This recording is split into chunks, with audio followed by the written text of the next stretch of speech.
ये दिलचस्प है कि वे बहुत लंबे समय के बारे में सोचने की दिशा में बढ़े।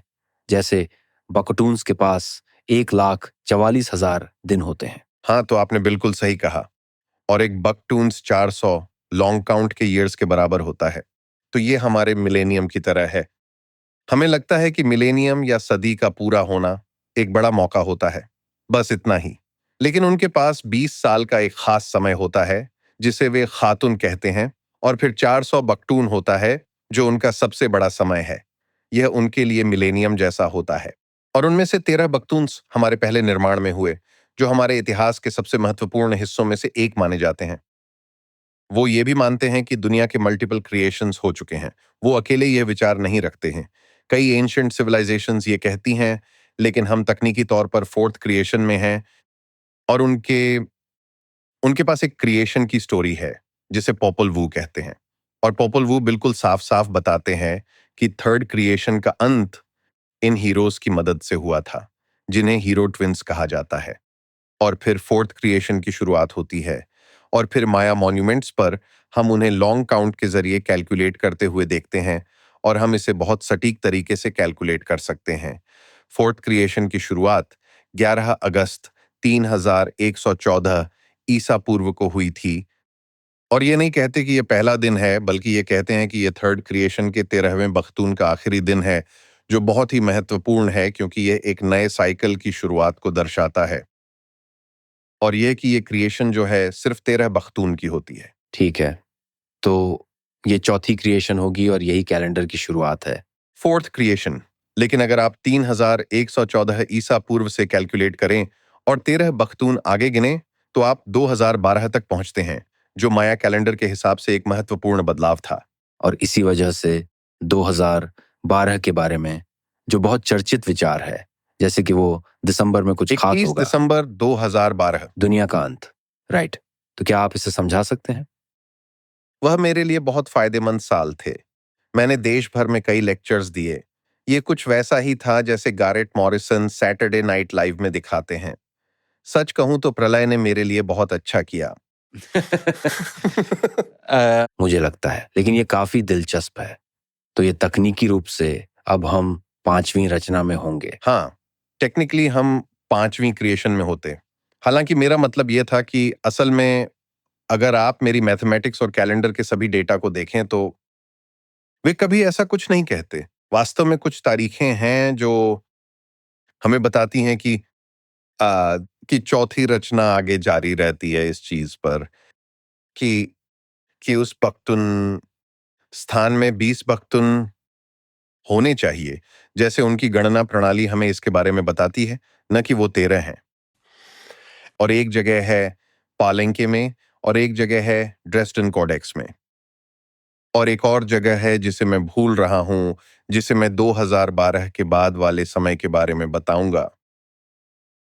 तो ये कैसे होता है? ये एक संघर्ष है। क्या इसका मतलब ये है कि 13 इसका मूल है और ये 20 लंबा है? तो क्या इसका कुछ ओवरलैप होना चाहिए? वे संख्या 13 को बहुत पसंद करते थे। ये हर जगह दिखाई देती है, और उनके लिए यह एक जादुई संख्या थी। मेरी व्याख्या, जिसे मैं मानता हूं कि पूरी तरह से ठोस नहीं है, लेकिन उनकी रचना कहानी में नायक जुड़वां के जादुई कारनामे तीसरे क्रिएशन के अंत में आ, तीसरे क्रिएशन के अंत में जादुई रीसेट बटन दबाते हैं, और उन्होंने वहां पर अपने जादू के कारण समय को फिर से शुरू किया।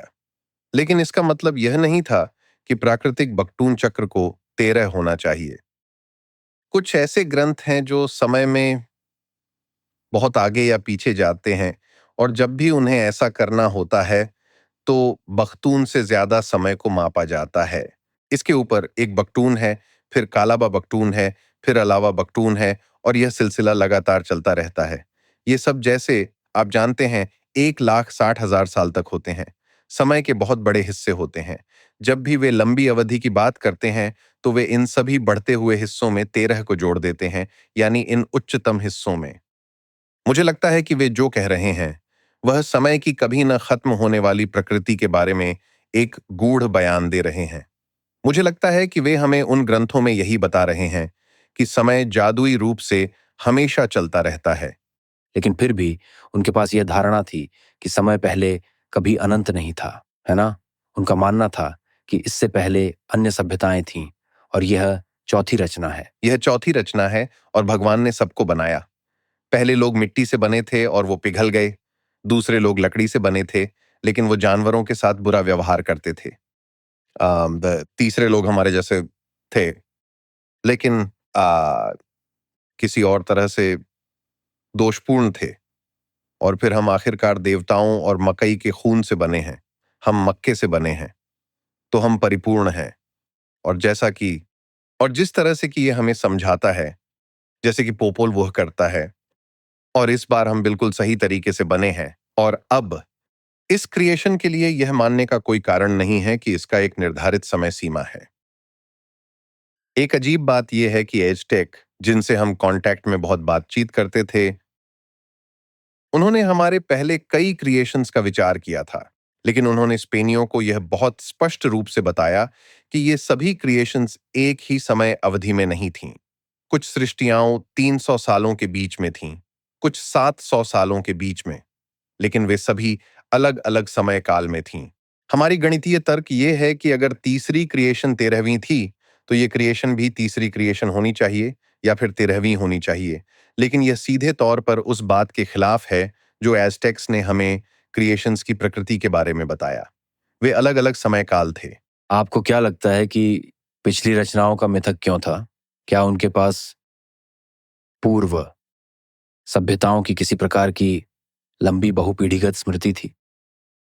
ये माया सभ्यता के समय के दौरान शायद बाढ़ की कथाओं में कुछ गूंज हो सकती है।